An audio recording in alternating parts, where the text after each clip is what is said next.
Hi, everyone. Welcome to the Feeding People podcast. I'm your host, Amy Dolan, and I'm so thrilled to be with you today and so excited for this conversation with my guest. My guest today is Raeghn Draper. They are a Chicago-based community organizer, a writer, and a hospitality professional, and I'm so excited to get into all the good topics today. So welcome, Raeghn. Thanks for having me. Raeghn, thank you so much for being here. Can you tell us a little bit more about yourself and specifically what food means to you today, what food meant to you growing up, all the food things? Yeah. Thanks for having me. A little bit about myself. Not originally from Chicago. I hail from Milwaukee, Wisconsin, but not far. I moved over to Chicago to become a pastry chef. And while I don't do that anymore, over the past 12 years, I've worked in front and back of the house positions within hospitality. So the food industry has been a huge part of my identity throughout my adulthood. I think growing up for me, food was, I'm the oldest of 8. I have 7 younger siblings. And Wow. So my chore was often making dinner. As the oldest daughter does. Yes. Yes, I understand. But I really enjoyed making dinner for my family there. I got to experiment and try new things. That's where I discovered a love for baking. I really enjoyed feeding lots of people, watching their reactions, seeing if they liked or didn't like something. I have quite a few memories of making dinner and it coming out horribly and just ruining dinner for everybody. And then I think as I got into the industry, my view on food kind of shifted a little bit. Just working in restaurants, there's not as much space for you to cook for yourself and to really enjoy cooking when you're doing it for a living. Yeah. And it's a very emotionally draining work environment. So it definitely shifted my relationship to cooking specifically over the years. But at the same time, the industry allowed me to explore food in a way that I wasn't able to access before. So even things like sushi and oysters and wine were all things that I was introduced through working in restaurants. So it really expanded my palate and expanded my food knowledge. I think my relationship to food is still somewhere in the medium. I don't enjoy cooking as much as I used to, but I really enjoy hosting and having people around for food and making people comfortable. I think that's something that I've really taken out of working in restaurants is providing a space where people can come and share and laugh.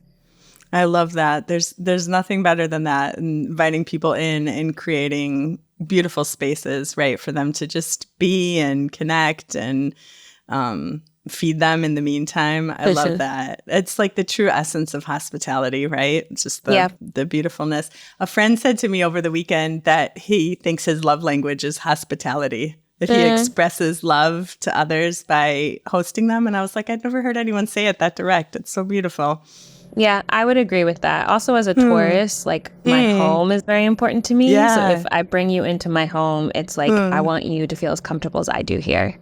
I love that. Are you selective about who you invite into your home? Yes and no. I think for the most part, everybody is welcome, and who's coming on on a regular basis maybe isn't an open invitation to everyone. But if I'm hosting a dinner or a backyard hang, it's a pretty open, extended invitation if you want to bring a friend of a friend. I might kick you out if the vibes are off, though. I love it. Oh my gosh, I love it. Wait, let's stay here for a minute. Tell me how to do that. I mean, it's not the easiest thing. It's definitely uncomfortable, and I think it's uncomfortable for everyone. But my home is very important to me. The people's comfort is very important to me. And at the end of the day, especially if it's coming from somebody I don't know very well, is over my house, and I feel either disrespecting the space or making other people uncomfortable. Yeah. Hopefully I'll never see them again. So it makes it a little bit easier to be I think you should leave. I love this. I feel like my husband and I are very specific about the energy in our home. And so we're trying to like protect energy, add good energy, all of that. And we know people bring that with them, right? Yeah. But it's like, I feel like when you can feel the energy is off, maybe mid-dinner or something, it's more like, ooh, we're so tired. I'm gonna go to bed. Or like, the dog needs another walk. I'm so sorry. Yeah, I have cats. And so it is also very easy to be like, the cats are overstimulated. Everybody leave. I love that. I love that because who's gonna push back on, your cat's health? You do not want that. That's not a good person. Okay, this is amazing, Raeghn. Let's talk about CHAD because I'm such a fan of the work that you're doing at CHAD. Can you tell us about this great organization? Yeah. The CHAD Project is a hospitality advocacy organization. So CHAD stands for Chicago Hospitality Accountability and Advocacy Database. It's an organization that came about in 2020, co-founded by myself and one of my coworkers at the time. We were working in a restaurant and we were trying to organize that space. And it was during 2020 when all of the restaurants in Chicago were shut down and these protests were happening in the city. And lots of restaurants were making statements of solidarity with Black Lives Matter, calling themselves in, being like, we're going to do better about our diversity and equity and have safe spaces or advocate for our Black and brown workers. And so as my colleague and I were trying to organize our workplace, we started collecting what restaurants said they were doing. And then seeing if they were following up with that. We did this so that as we were organizing our space and preparing to write a letter of demands and send it to our bosses, we wanted to see what we could ask for based off of what other restaurants were doing. As we were collecting this list, other restaurant workers wanted to see it. They wanted to see what we were collecting. So we published it on a Google spreadsheet.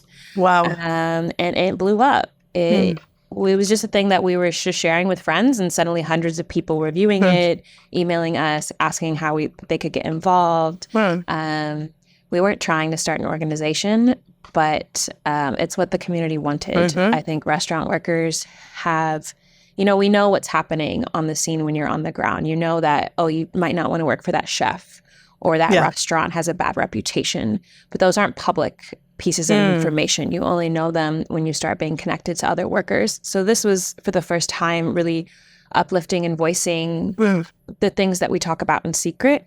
And I think restaurant workers were really looking for that space to do so. Amazing, amazing, amazing. Right. I can imagine you only have that information when you're connected to other hospitality professionals, right? And they're sharing like, don't work for that person.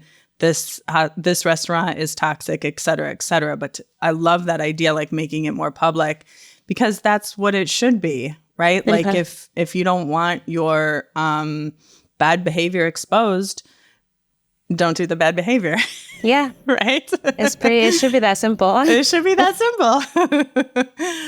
Okay, so you started this organization based off of the need that more hospitality professionals wanted to know what was happening. And so where has it gone from there? What are you doing today? A lot of CHAD's work is education, advocacy, and public awareness. So we do a lot of educating workers on their legal rights when it comes to the law. What is their employer allowed and not allowed to do? And you would be surprised just like how much when it comes to the basics of people's rights, people just don't understand, or it's just normal in the industry that a boss does that when it's completely against the law. We're just not taught that. We don't even know what the laws are when it comes to our rights. So a lot of it is just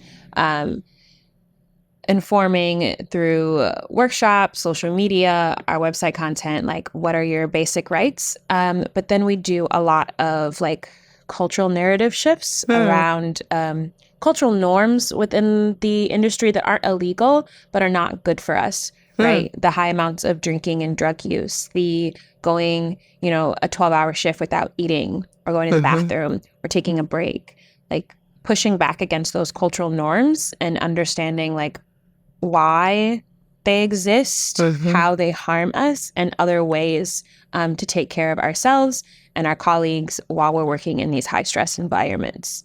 So we do a lot of education with workshops, educational material, advocacy, and then we recently launched a new project that we're very excited about, Shift Change. It's a online reporting system. We launched this with our partner Survivor Snow. So restaurant workers in Chicago can go to shiftchange.us and report an instance of abuse or discrimination or exploitation on the Shift Change app. They can choose if they want their story published or not. And then it goes into a map so people can see a map of Chicago restaurants and what workers are reporting in those spaces. We're hoping that the data for this can push for policy changes, stronger labor protections for workers in the city of Chicago. That's amazing. Oh my gosh. I love that. So from your perspective, Raeghn, like what is the state of restaurant culture in Chicago? I feel like most of what we read is that working in a restaurant is very toxic, harmful culture. Is that what you see? Is that the state of it today? I think that's the norm. I think more and more people are pushing back against that norm than ever before. Even just yesterday, I had a friend send me this real video of a chef explaining like what it was like, what it takes to work in restaurants, especially in the kitchens. As a woman chef explaining her perspective. And a lot of it was just like, it's going to be long hours. You're going to be on your feet a lot. It's going to be hot and you have to take it. This industry isn't for the weak. And I think that's a mentality that a lot of people have, that if you can't make it, you're weak. Something is wrong with you. This isn't the right industry for us. Instead of looking at, hey, this isn't good for anybody. Even if you can take it, that doesn't mean you should. Why aren't we looking at ways to shift that? And like I said, I think we are seeing a change. Chicago recently passed a new bill to abolish the tipped minimum wage. So slowly, tipped workers will be earning the same minimum wage that folks in other industries can earn. I think that is a huge shift in the culture when it comes to restaurants in Chicago. And I'm hoping that with that push and with that change, and as workers see their quality of life maybe is able to improve, that we'll start seeing pushes in other areas as well. I love that you feel optimistic about that. And that was a huge change in the city. And I do hope that that does cause something new.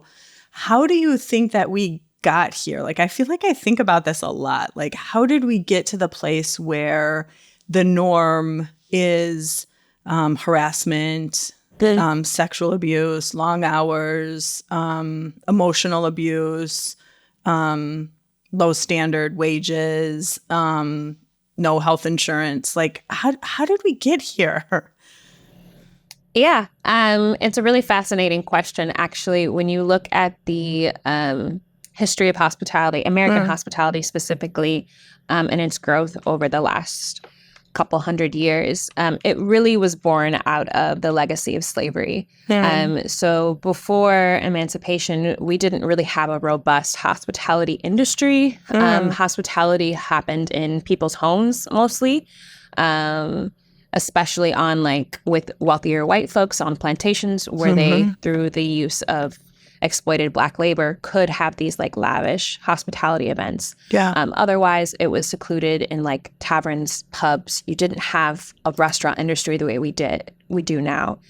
With Black folks being freed, they needed a place to then put all of this labor while maintaining as low cost as possible. And so that is where the practice of not paying workers an actual wage and making them rely on tips was kind of born. It was a practice that was first seen in Europe, but in Europe, workers still were allowed a base wage. The tip was just an extra on top. America took that practice and was like, you just get the extra. We're not going to provide a guaranteed base income. So that is where the practice of tipped minimum wage came from. And I think just like with slavery, a lot of those practices of hierarchy, exploitation, sexual violence, emotional abuse, just kind of just slid over into the next industry. And I think that's why we see that still practiced today, because we don't, one, a lot of us aren't aware of the historical context around the hospitality industry. And because it seems so far removed from us for a lot of folks, we don't, it's culture. It's the air we breathe. It's the water we swim in. So I think that's a lot of the work that we're doing, is just pushing back against these ideas that we've taken as the norm and the go-to. Oh my gosh. Thank you so much for that. I really appreciate that. It's so true what you said. It is the culture and the air that we breathe. And it is like, you know, you have got to stop always and think about like who is benefiting in this situation and who is being harmed and what can I do? How can I contribute to the flourishing and the nourishing of all in this situation, this context, this restaurant that I'm in, right? Yeah, I think something that is always talked about within restaurants is that like restaurants have such a low margin of profit, right? We hear that all the time, that you're not going to make a lot of money. There's such a low margin for profit. Yet we have these groups that are opening restaurant after restaurant every year. Right. Why are you opening up so many restaurants if it's not profitable? But also they use this, whether we want to call it a myth, the standard, whatever it is, they use this to then excuse why wages remain low. Oh, there's no profit. We're only going to make this much. So I'm sorry, I have to keep your wages low. I can't afford to give you that raise. Instead of looking at, okay, this business model is not working. You're not making any money. I can't live off of these wages. It is emotionally and physically exhausting and draining. I need healthcare because our body is literally deteriorating in this industry. We don't look at it like it needs to shift or that something is broken. When I think that if it's harming you, you're not making as much of a profit as you could be, and it's harming me, to me, that seems like something should change. Yes, absolutely. Right. And I love that you said that, because it's like, it's all we hear that so often. The margins are so thin for profit in restaurants, even when, you know, I feel like we've seen all the costs go up as customers, right? Like all the menu items go up, and it's because we hear like the rising cost in the supply chain and eggs and everything. And it's just like, hi. But wages aren't going up. But wages aren't going up. And also, I'm always like, how are there still rich people at the top, even if all these things are true? That's what we always have to ask ourselves, right? Like, how are there rich people at the top, especially in these large restaurant groups that you mentioned, right? The people are rich at the top. And that's why they continue to like open the restaurants to get richer and why to make are they still money. Investing if there isn't money in it? Right. There has to be a better way so that all can have what they need and live flourishing, beautiful lives. Raeghn, do you have like a vision for how this could be different? Like how the industry could be different? And I don't know, like if you have a vision for how customers could engage with restaurants differently, like how could this shift? I'm so curious. I think that's the big question at Chad. We're huge dreamers. We love play. We love imagination exactly for this reason. We aren't living in a hospitality industry that benefits the folks involved in it, specifically those that are working it every day. So what would that look like? We really only have like ideas and dreams, but we have thought about this. One of the things that we've been thinking through a lot in workshopping is what would a restaurant co-op look like? What would, everybody in that space who's a worker owner, who's sharing profits across the board, who's sharing tips across the board, like what would that look like? Is often what we're thinking. Even within the organization of Chad, we have removed hierarchy. So we don't have like an ED, an executive director. We don't have a leader to look to tell us what to do or to make decisions. We make those decisions like across the board, and we talk through disagreements. And I think that is one way that we're practicing the kind of model that we would like to see in restaurants.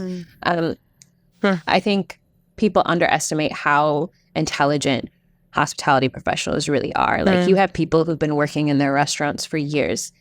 They probably know a lot more about how to improve your restaurant, make it a bit more profitable, like expedite the work than a consultant or your investor. Why? Because they're in it every day. They know how the machine works. Yes. And so what would it look like if we really kind of shared the power, the decision making, and the hierarchy within restaurants? You have folks that are very passionate and very knowledgeable, and why aren't we kind of tapping into that pool to discover what it's like?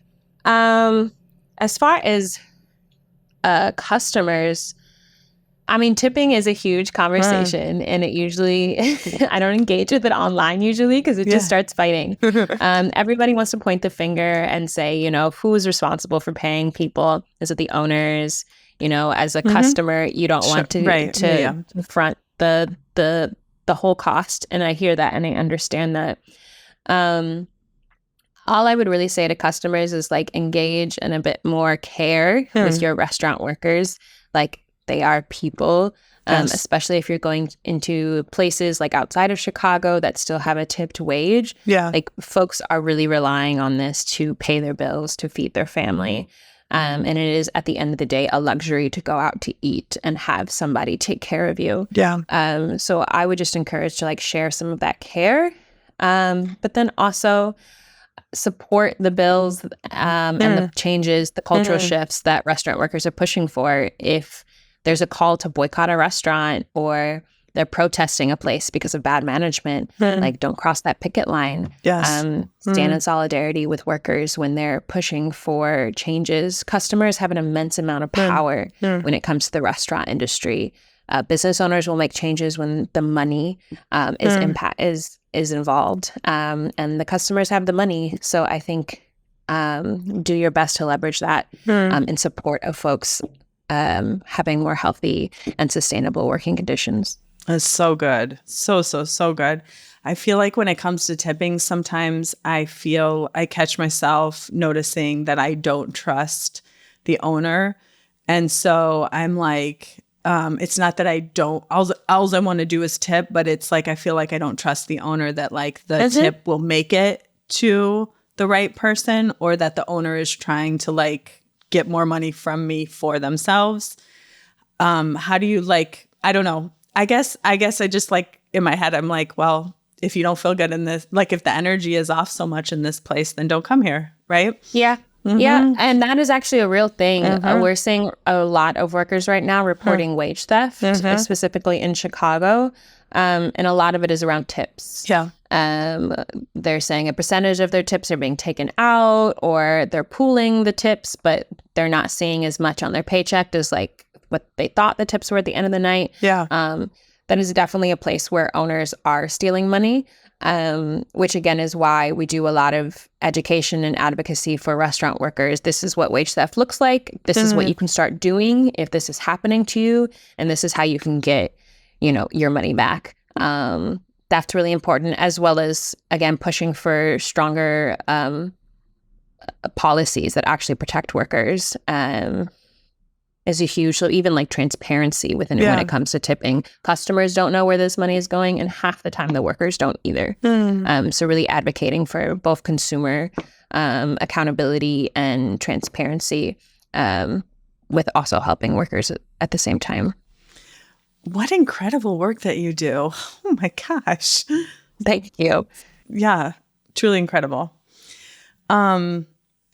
Back to the energy in a restaurant. I just want to go back to this for a minute. Because my husband and I have this theory that like sometimes it's not a theory, it's just the way we live life. Sometimes when we're in a place and it just feels off, I feel like, you know, like I'm so in my brain that I'm trying to justify, maybe it's because it's ...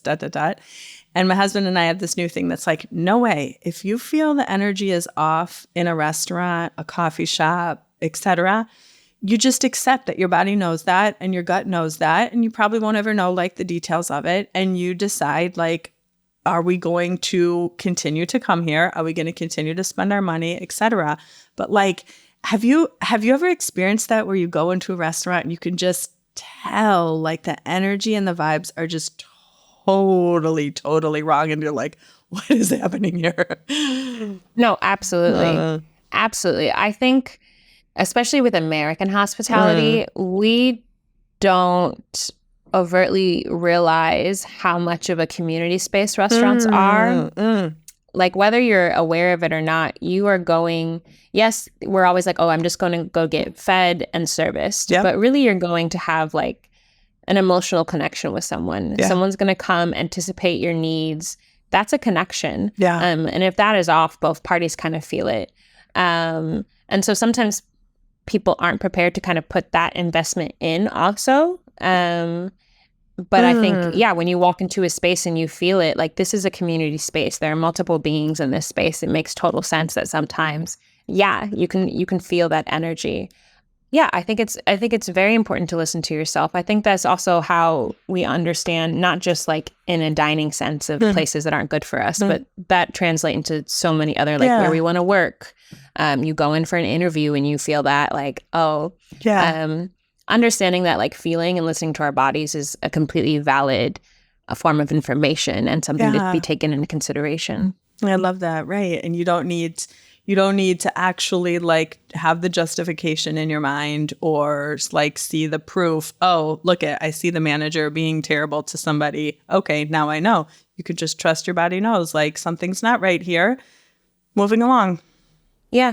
And also, like, multiple things can be true at one time. Even if you've had a wonderful experience at that restaurant, you're like, oh my God, I love that place. I can't believe that the cook would do that or that the owner would do that. I've had such a wonderful time there. Like, that can be true. And also, they can be really shitty to their workers. Yes. Oh my gosh. I love that you said that. That is so true. And I feel like I'm such an optimist. I live in that place sometimes. Like, I romanticize and idealize once I've had a wonderful dining experience. I'm just like, that could only have come from a magical, perfect place of love and connection and everyone supporting each other.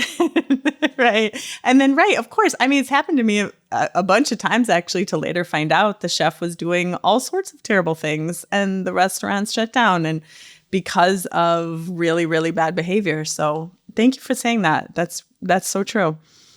Okay, we're going to finish up now. I want to know, as you work so hard to make sure that everyone is fed and nourished and cared for, how are you fed yourself? Who feeds you? And how are you fed?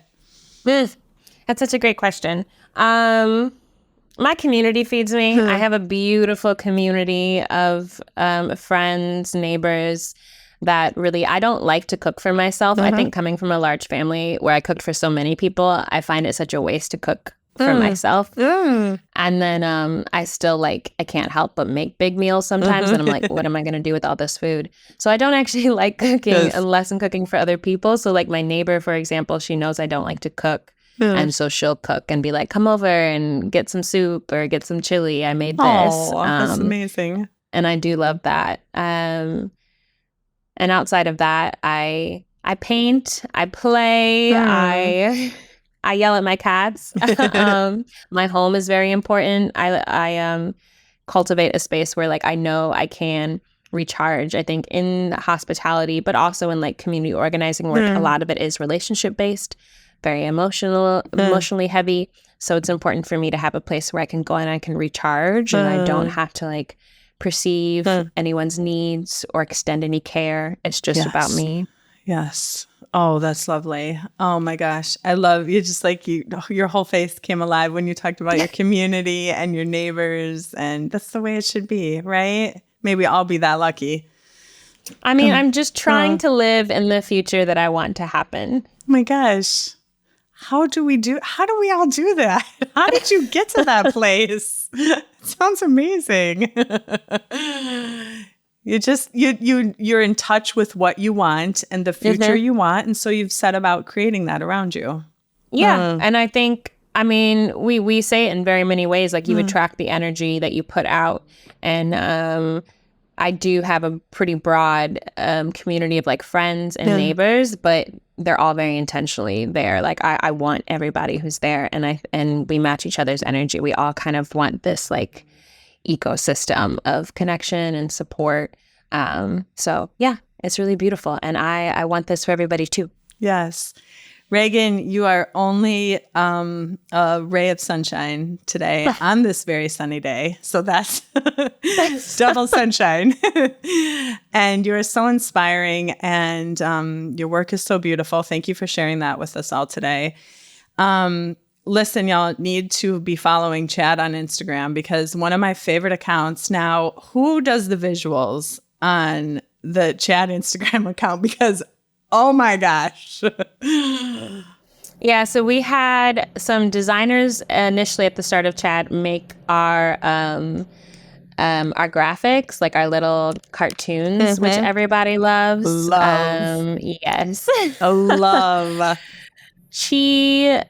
I might mispronounce their last name, but Chi Nowasu is the original designer of our Chad graphics. Follow them also on Instagram. We've shouted them out a couple times. And then our designer, Danny, has been working with us for the past year. So I will do a lot of like the writing and the copy for things, and I just hand it to Danny, and they're like, okay, here, I made it pretty. And they're amazing. Thank you, everyone who contributes to those visuals, because they're so beautiful. And also, I don't know how often you do this, but I love when you do this in the Instagram stories. You'll ask like hospitality professionals a specific question, like, do you imagine your employer is stealing your wages? What does that look like? And then you have a question box, and then you'll a lot of people will respond who work in the industry, and then you'll share those responses. And for someone like me who doesn't work in a restaurant, like, it's just so informative to see what everyone is saying. And I'm just so grateful that you do that. I'm grateful to everyone who takes the time to answer those questions. Yeah, our questions of the day. We don't do them quite every day, but we've been doing them for years. So we have probably like close to 100 questions that we've asked hospitality workers over the years. There are some that ask, what do you wish customers knew about your work? Ooh. Maybe we'll uplift those again soon in our posts, so folks who aren't in restaurants can see them. But yeah, I think that's one of the really beautiful ways that we've created community using an online platform. People really feel like seen and heard, and sometimes people get really vulnerable in those questions. So vulnerable. I'm always so grateful that they share, and that you all share their responses too. So thank you for that.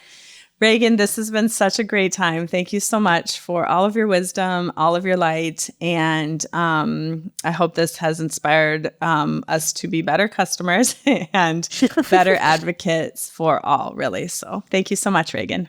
Thank you.